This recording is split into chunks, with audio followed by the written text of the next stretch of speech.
Hey, what's up, everybody? It's Mike D. This is Medieval 2 Total War. We're playing the America's Hotseat as the Apaches, so let's get right into it. Now, let's see. I think I changed my settings a little bit, but the cursor is still kind of fucked. And I don't know how to fix that right away, but it doesn't matter. Let's worry about that later. Excuse me. So this is our game, let's load it up. Now, I had to look at the diplomatic situation. I'm pretty sure I already told you on the last episode that the Aztecs were out, so they're not doing great because they weren't doing great, and then they kind of just got overwhelmed. But you know, here's some stuff, okay? Now, I told you what my plan was. My plan was to end the warpath early, suffer one turn, and then hopefully turn it around quick as possible. Kind of playing more of a turtle style than I don't know, I guess a rush style or a blitz style. So we'll see if that goes. And it's gonna have to. We're in a little bit of debt, but I think that's okay. As of right now, we're the 4th military, 6th for everything else, so we're not doing great. Victory condition, we still need a lot. We only have 5 regions, we need 30. We need a lot of stuff. There's plenty of time though, so I'm not too worried. It's just, here's the part I don't get, okay? Now, alright, I guess I'll do my turn first and then I'll talk about diplomacy later. Right now, let's just focus on rebels. So this army's kind of lagging behind. They're going to need to catch up, but this one can at least reach where we're going. I think this should be sufficient. I'm not 100%, but this doesn't look like too much. Our first objective is for Chief's son Helaku to take this. And they have some good units, but it's almost all archers. I think if we rush them, we should be fine. So let's give this a shot. Now, this should be worth a little bit of money, but it's not going to be much in the short term. We're playing for long term, okay? That's how the turtling is going to work. I wouldn't even call it turtling, because, I mean, I rushed to, I don't know, get the warpath done quickly. But, you know, that's not exactly how most people would do it. But I'm not like most people anyway, so I don't give a fuck. Now we have 4 units of archers. I don't know how much use they're going to be, since they're going to be outnumbered, but let's put them in loose formation. Hopefully not take too much damage. What are they doing? The one unit just doesn't want to do it. Loose. What are they doing? They ain't figured it out? Okay, there it is. So yeah, okay.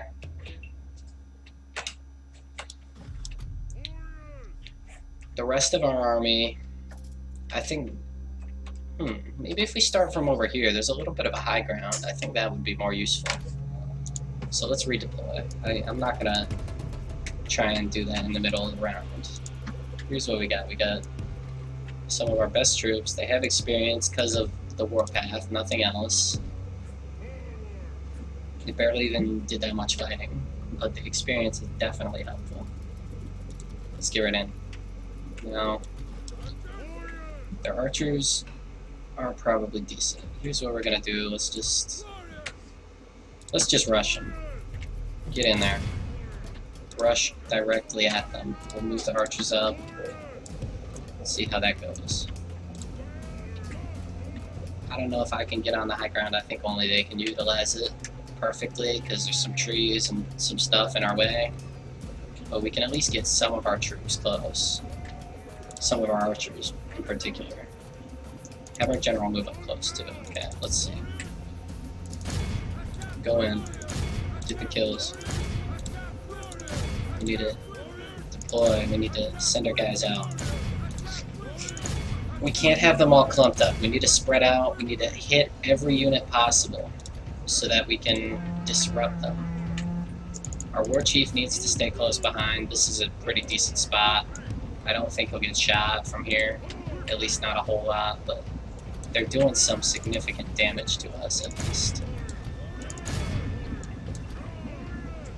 We need to get in there, okay? I don't know if this is going to be perfect, but we should be okay. We can definitely kill some of them though, for sure, with just the archers, but our best strategy is a rush. That's what we gotta do. Move. We're gonna need to use our war chief's men. We can't risk a loss. We can't risk routing. We can't risk any stuff like that. Our archers can substitute in melee. These are just mercs. So keep that in mind. But as long as we can disrupt their offense, or their defense a little bit, and their shooting, things should work out okay, I think. We're doing the best we can. We don't want our guys clumped up. They're doing pretty good at just penetrating the lines, disrupting their formation. More than anything else, that's pretty important. Our war chief's men are doing good too. If we can get these dog soldiers to break, that would be perfect. And I think it is possible, even with an outnumbered unit, but I don't want to risk our general, so have them get back. We just want to disrupt their timing more than anything else. They're getting shot already by us. But we don't want our guys getting shot. So yeah, just push in. All our melee troops, just push into the center. We don't want to attack the warriors. In fact, we could probably shoot the warriors because they're a pretty decent unit. Alright, we're doing okay. We can merge these units after, they're just mercs. Our general's doing alright. He's decently well protected. He's getting shot a little bit, but it should stop if we can penetrate their lines just a little bit more, so move in, guys. Got them. They're routing. Let's get these other troops, these dog soldiers.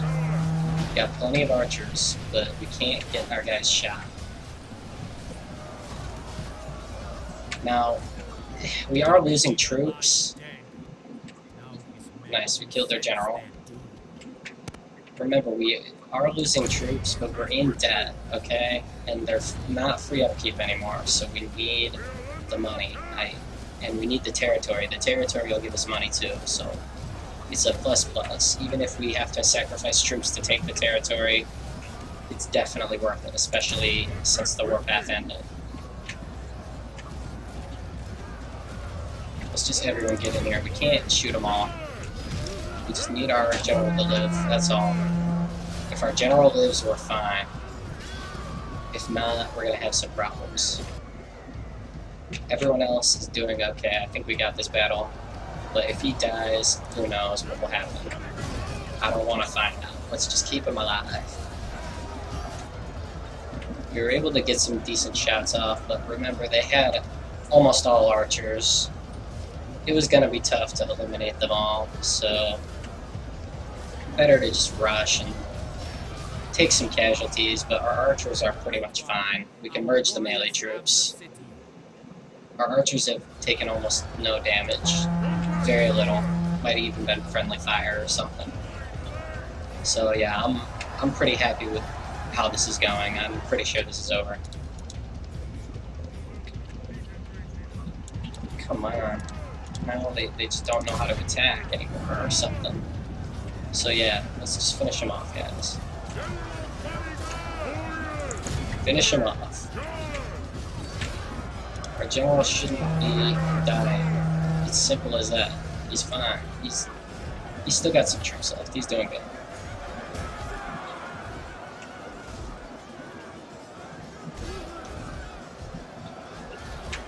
Remember, our military was 4th, and we're 6th in everything else. That's a recipe for debt and disaster. We can't have that. So even losing some troops here is not a bad thing. We could have lost this whole army, to be honest. It would have sucked, but we could. It'd probably still be worth it just for the territory. Let's finish this off. Nice. Okay, did we get casualties healed? Yeah, we got some warriors back. Not too bad. Yeah, mostly our warriors. Very few of the native mercenaries, and the warriors are a little bit better, which is good. So we deployed the units pretty well by sending in the warriors first. good thing to remember. The first to die or first to recover. Now, let's settle this, because it's not worth that much right now, and we don't want to do damage. We lost a little dread, but he still gained one. No, he gained dread just because of the victory. It wasn't... Yeah, I think they gave an exception in this instance. It's merge. That's a smaller force, but it's pretty balanced. It's 4 units of archers and 4 melee units. So that's good. And we have this reinforcements coming up behind. Now our debt has gone down. We're actually making money very slowly, which is great. So yeah, we suffer for 1 turn of debt, and then we can figure things out after that. That was pretty much the plan. You know, we weren't gonna avoid debt completely, avoid the loss of the free units and the upkeep, but we didn't bank on it to where we needed them to be free forever. We didn't build up our military too much. It was still only 4th. Navajo camp. Yeah, we're on the way, so we'll get there in 2 turns with this. These guys can... Yeah, they can move ahead. We don't need to wait around for this. Let's keep it on normal taxes. We'll not gain as much money, but still. The population growth will help us in the long run later in the game. Can't build anything, like I said, because we're in debt, but we've done a lot. We've still got this building. Go to very high taxes here, because we want money. That helps. What about here? We can go very high taxes. Might as well, in case we come under sudden attack by, like, somebody. The Chichimex or the Tarascans or the Spanish or something. Whoever gets here first, basically. We're not going to go out of our way to attack them. That's just not in the cards right now. I don't even want to, even if I could. We're going to move them to Choctaw Camp. This army will take Caddo Camp. Is commanded by our war leader. This is the chief, Alasaka. He's pretty decent. 3 authority, that's not great. But this battle should be good to improve authority, and the warpath did help, because look at the experience for our braves and our scouts. It's a good deal for almost no extra anything. So we'll be still in debt next turn. We won't be able to build right away unless we make some quick coin. But we'll have some new things. We'll have some increased growth. We'll have some good stuff going on. So I think overall my strategy could have gone a lot worse, to just have 1 or 2 turns of debt and then immediately be able to turn it around. And since we ended our warpath quickly, that will help. Now this is the part I want to go over. Everyone at some point has to fight, okay? No, not everyone can win. That's just part of it, okay? My victory condition, I need all these regions. I don't even know where all of them are. Most of them, a couple of them I already have. Choctaw Camp's here. Caddo Camp, I think, was on the list. Yeah, we can have this. Comanche Camp is right here. We have that. Coahuila, we have that. Aguapalm Camp, I can't remember where that is. It's probably either in the west. Navajo Camp's not on there, but we'll take that anyway. Now, like I said, everyone's gonna have to fight at some point, but this is what is confusing me, okay? They say I'm untrustworthy, and I don't treat allies well, or I'm not a good ally, but you can't have unreasonable expectations for an alliance. Look at this, okay? There's 6 factions total, including myself, okay? They're all allied to each other in some way. How does this make any sense, okay? Look at this. I know that there's obviously going to be some leeway and whatever with rebels and stuff, but that won't last forever. Sooner or later, they're gonna go to war, okay? Not all of them can even reach me. Like, the factions that can reach me are Probably the Chichimex, who I sent a message to for an alliance. They didn't even respond. I'm not even going to mess with that anymore. I'm just going to keep moving. And here, we got an elder. We're not going to convert their territory. I'll focus on mine. I'll focus on this, and I've cleared a little bit of the map, which is good. We've established their borders right here, and we shouldn't go farther south than that if we don't have to. I hope they don't come for us first, but who knows? They probably will. So we gotta be ready for it, just in case. We don't even have any troops here right now, but we still, I'm pretty sure, have some time to get out of debt, recruit some troops, see how we go. But look at this situation. Spain is allied with the Mayans. The Mayans are allied with Spain. That's perfectly fine. But the Spanish are allied with the Tlaxcalans. If you look at the Tlaxcalans, they're allied with the Tarascans, and the Tarascans are allied with the Chichimex. So, from what I'm gathering, this makes no sense, okay? How can you say I'm a distrustworthy ally when these supposedly trustworthy, honorable allies are allied to everyone? That makes no sense. That's even worse than being allied to one and breaking it. I mean, to not expect that a betrayal is possible is pretty much what you're doing by having an alliance like this, okay? Maybe I can see, oh, if they get attacked, then you're forcing them to choose between allies some of the time. Let's say if the Mayans attack the Tarascans, okay? Or something like that, or I don't think that'll happen because they don't really border. Okay, let's say the Spanish attack the Tarascans, okay? Now the Tarascans are also allied with the Tlaxcalans, okay? Or no, you get the point, okay? They're both allied to each other, and sooner or later, I'm not going to be the only one without an ally, okay? Because somebody's going to betray someone. You see what I mean? Like, how can you go into these alliances thinking they're going to work out like they are right now? They're not. They're fooling themselves. I mean, some of you are going to say, you're just saying that because they rejected your alliance, and that's kind of true, but, like, how can the Chichimex choose to ally with the Tarascans, who are allied with the Tlaxcalans, who are allied with the Spanish, who are allied with the Mayans? You're saying, I'm allied with them, to them, to them, to them. It doesn't make any sense. It's a literal chain. One of them is gonna move somewhere and see an opening. It's... who knows? It might even happen before I go to war with anyone, okay? You see what I'm getting at? This won't last forever. Don't go into alliances being naive, and don't ally with everyone, okay? That's worse than having no allies some of the time, because you don't know who to trust. At least if you have no allies, and you look at a large military next to your shit, you know they're coming to attack you. You don't have that doubt thinking, oh, they're my allies. Should I do it or not? You see what I mean? It's just...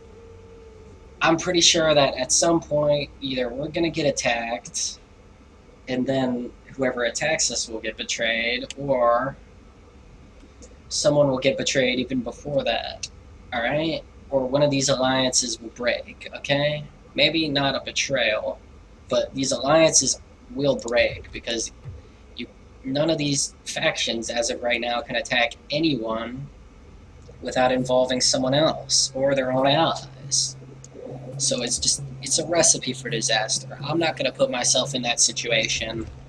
I'd rather have my one turn of suffering now before anyone even wants to attack me. They probably want to attack me, but they can't do it right now. They don't even know what they should do yet, I guess. So, there's nothing else we can do. Let's go over the lists anyway. Yeah, we moved all our forces. Our settlements are fine. We moved our agents. we're just gonna end the turn, okay? That's all we could do. Peace. Thank you for watching. I'm gonna save over this, get this submitted, like and subscribe. Thank you so much. Appreciate it. Peace out.